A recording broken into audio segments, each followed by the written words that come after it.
IUI એટલે શું? IUI એટલે ઇન્ટ્રાયુટેરાઇન ઇન્સેમિનેશન, એટલે કે સિમેનને એટલે કે વીર્યને વોશ કરીને ગર્ભાશયની અંદર મૂકવાની આ પ્રેગ્નન્સી રાખવાની પ્રક્રિયાને પ્રોસિજરને આઈયુઆઈ કહેવાય છે. એ કોને જરૂર પડે?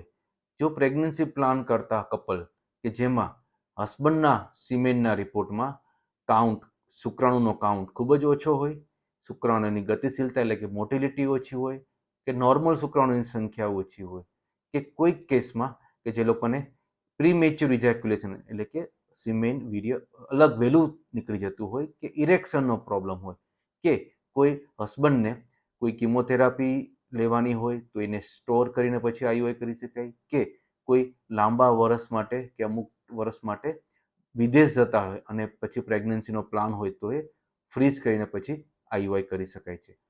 કોઈક કેસમાં જ્યારે હસબન્ડનો કાઉન્ટ 0 હોય, કે જેમાં આપણને શુક્રાણુ અંદર બનતા જ ના હોય, કે ટેસ્ટિસ કે ગોળી ફેલ થઈ હોય, તો એવા કેસમાં થર્ડ પાર્ટી એટલે કે ડોનર આઈયુઆઈ પણ કરતા હોય છે.